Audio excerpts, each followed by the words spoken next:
میرے بھائی ذرا غور کرو، کیا تم نے کوئی تیاری کر لی ہے کہ دوزخ کی آگ سے تمہیں کوئی بچا لے گا؟ تمہارا دل بہت سخت ہو گیا ہے، شریعت کی باتوں کا تمہارے اوپر کوئی اثر نہیں ہوتا، تمہارا دل تو پتھر سے بھی زیادہ سخت ہو گیا ہے۔ خطبہ عربی میں آپ سنیں گے، اس کا مفہوم یہ ہے۔ تمام تعریفیں اللہ تعالیٰ کے لیے ہیں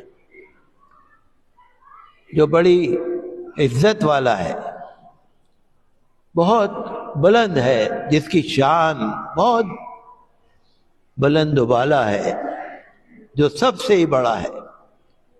میں گواہی دیتا ہوں کہ اللہ تعالیٰ کے سوا کوئی معبود نہیں، اس کا کوئی شریک نہیں، اور میں گواہی دیتا ہوں کہ ہمارے نبی، ہمارے مولا، ہمارے سردار حضرت محمد صلی اللہ علیہ وسلم اللہ کے خاص محبوب بندے، اللہ کے آخری رسول ہیں۔ میرے بھائیوں، بیدار ہو جاؤ، غفلت کی نیند سے بیدار ہو جاؤ، یاد کرو، ذرا غور کرو، کہاں ہیں وہ پچھلے لوگ جو دنیا میں رہتے تھے اب نہیں ہیں؟ ہمارے خاندان والے، ہمارے رشتہ دار اور دنیا والے، راجہ، مہاراجہ، شاہ، بادشاہ، شہنشاہ، کہاں ہے؟ کوئی نہیں، سارے محل، سارے قلعے خالی پڑے ہیں۔ اسی طرح پر رشتہ دار بھی چلتے چلے جا رہے ہیں۔ میرے بھائیوں، خوش نصیب تو وہ ہے جو حالات سے نصیحت پکڑے۔ کہاں ہیں باپ دادا؟ کہاں ہیں وہ اولاد؟ کہاں ہیں وہ ہمارے خاندان والے جو پہلے ہمارے ساتھ تھے لیکن اب نہیں ہیں؟ قیامت میں ان سے ہمارے ساتھ ہم جمع ہوں گے۔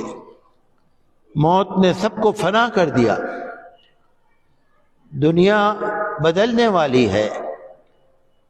جو پہلے محلوں میں رہتے تھے، قلعوں میں رہتے تھے، اب وہ ایسی قبروں میں چلے گئے ہیں جن کے نشان بھی مٹ رہے ہیں۔ بڑی بڑی شان والے مٹی کے نیچے پہنچ چکے ہیں۔ جو ان کی خوبصورتی تھی، جو ان کا فیشن تھا، جو ان کی اکڑ مکڑ تھی، وہ تمام ختم ہوتی جا رہی ہے۔ آج مٹی کے نیچے ہیں، قبروں میں ہیں۔ میرے بھائی ذرا غور کرو، کیا تم نے کوئی تیاری کر لی ہے کہ دوزخ کی آگ سے تمہیں کوئی بچا لے گا؟ تمہارا دل بہت سخت ہو گیا ہے، شریعت کی باتوں کا تمہارے اوپر کوئی اثر نہیں ہوتا، تمہارا دل تو پتھر سے بھی زیادہ سخت ہو گیا ہے۔ میرے بھائیوں، پتھر پہ بھی اگر پانی پڑتا رہتا ہے تو پتھر میں اس کا نشان پڑ جاتا ہے، لیکن یہاں پر سب لوگوں کو نصیحت کی جاتی ہے، لیکن ہمارے دل پگھلنے کو تیار نہیں ہے، ہمارے دلوں پر کوئی اثر نہیں ہوتا۔ کیا کانوں کے اندر ڈانٹیں لگی ہوئی ہیں کہ ہمیں نصیحتوں کا اثر نہیں ہو رہا؟ یا ہمارے دل اندھے ہو گئے ہیں کہ ہمیں کچھ نظر نہیں آ رہا؟ اللہ سے توبہ کرنی چاہیے، دعا کرنی چاہیے۔ یہ رجب کا مہینہ عبادتوں کا مہینہ ہے، فرائض کے ادا کرنے کا، نوافل کے ادا کرنے کا، روزوں کا، نمازوں کا، صدقہ خیرات کا، اچھے معاملات کا، رشتہ داروں سے میل جول کا مہینہ ہے، شریعت پر عمل کرنے کا، اللہ سے دعا کرنے کا، اللہ سے مانگنے کا مہینہ ہے۔ یہ رجب کا مہینہ بہت مبارک مہینہ چل رہا ہے۔